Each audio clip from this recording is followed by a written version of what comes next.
Assalamualaikum warahmatullahi wabarakatuh. Perkenalkan, nama saya Agus Budi Prastia. Di sini saya akan membahas tentang filsafat bahasa dari tokoh filsafat Gilbert Ryle. Nah, Gilbert Ryle merupakan seorang filsuf yang berasal dari Inggris. Ia dilahirkan di Brighton, Sussex, Inggris pada 19 Agustus 1900. Gilbert Ryle merupakan salah satu pemuka filsafat bahasa yang pemikirannya menjadi pengaruh besar untuk pemikir selanjutnya.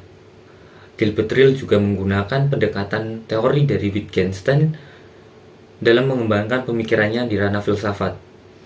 Ia belajar filsafat dan juga filologi klasik di Oxford pada 1945. Ia pun menjadi profesor di sana.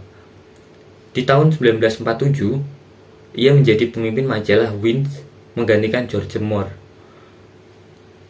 Pokok-pokok pemikiran filosofi bahasa Gilbert Ryle ini kemudian tercantum dalam bukunya yang berjudul The Concept of Mind pada 1949.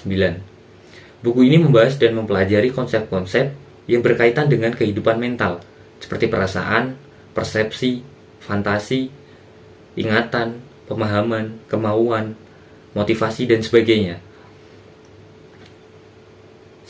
Ryle menganalisis kata-kata ini dengan terperinci dan mendalam, sebab ia meyakini bahwa dengan banyaknya kesalahpahaman yang timbul dalam filsafat dapat diminimalisir. Pemikirannya tentang kategori mistik, kekeliruan dalam memaknai kategori.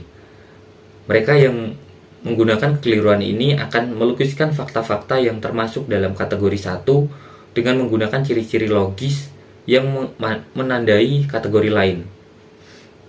Hal ini tentu memiliki arti dan tujuan yang berbeda dengan pengertian yang sesungguhnya. Contohnya seperti seorang mahasiswa yang sedang mengunjungi perpustakaan di Unisula.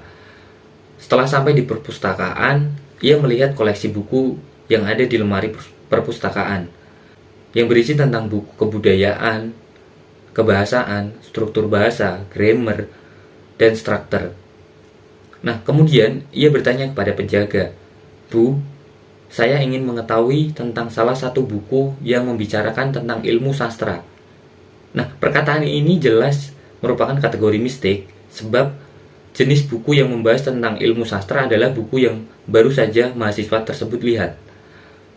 Sebab, buku yang mengandung ilmu-ilmu sastra seperti budaya, ilmu bahasa, ilmu tentang struktur bahasa dan kalimat, dan sebagainya. Tujuan yang ingin dicapai tetapi menggunakan logika yang salah, tentu tidak akan mencapai tujuan aslinya. Terlepas dari apakah itu mengandung makna yang salah, Anda perlu mempertimbangkan kembali ekspresi kata yang ingin disampaikan. Melalui kategori mistik, Ryle telah membantu pembaca dengan memperlihatkan kekeliruan pandangan dari Descartes tentang manusia yang dualistik. Nah, menurut Descartes, manusia terdiri dari dua substansi, yaitu roh dan materi. Keduanya berlainan satu sama lain. Inilah yang dinamakan kategori mistik, kata Ryle. Sebab sangatlah aneh jika dua substansi berlawanan yang memiliki perbedaan kategori bisa harmonis dalam satu wadah. Pandangan dualisme Descartes tentang manusiawi oleh Ryle disebut sebagai suatu hantu dalam sebuah mesin. Gilbert Ryle termasuk dalam aliran filsafat analitik. Gilbert Ryle mengungkapkan tentang the ordinary language atau bahasa biasa. Penggunaan bahasa biasa bagi Ryle adalah penekanan terhadap penggunaan bahasa biasa dari bahasa atau penggunaan bahasa yang baku, yang standar, dan penggunaan bahasa yang dipakai dalam komunikasi sehari-hari, seperti perintah, pernyataan, dan pertanyaan, serta penekanan pentingnya konteks sosial dalam pemahaman bahasa. Untuk lebih memahami penggunaan bahasa biasa dalam menyelesaikan masalah filsafat, Ryle membedakan berbagai jenis kata. Misalnya, menurut dia perlu dibedakan kata-kata yang menunjukkan kepada sesuatu disposisi, sifat, dan kebiasaan, dengan kata lain menunjukkan kepada suatu pengertian peristiwa. Ungkapan seperti "ia mengerti bahasa Indonesia" itu merupakan pernyataan disposisi. Dengan "ia mendengarkan siaran berita bahasa Indonesia", yang pernyataan yang menunjukkan peristiwa. Dalam contoh ini, konteks menyeluruh tentu akan mengizinkan untuk memastikan arti mana yang dimaksud. Kemudian bidang ilmu terkait dari filosofi bahasa Gilbert Ryle berkaitan erat dengan beberapa bidang ilmu seperti linguistik, pragmatik, dan juga semantik. Nah, dalam linguistik, pendekatan Ryle menyoroti aspek penggunaan bahasa dalam konteks praktis dan berkontribusi pada pemahaman tentang bagaimana makna dan pemahaman bahasa dapat dipengaruhi oleh konteks sosial dan tindakan konkret. Sedangkan pragmatik mempelajari hubungan antara bahasa dan tindakan. Sementara semantik berkaitan dengan pemahaman makna dan hubungannya dengan konteks.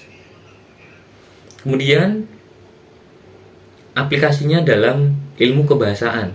Nah, filsafat bahasa ini sangat penting dalam ilmu kebahasaan, termasuk pembelajaran bahasa dan sastra Indonesia.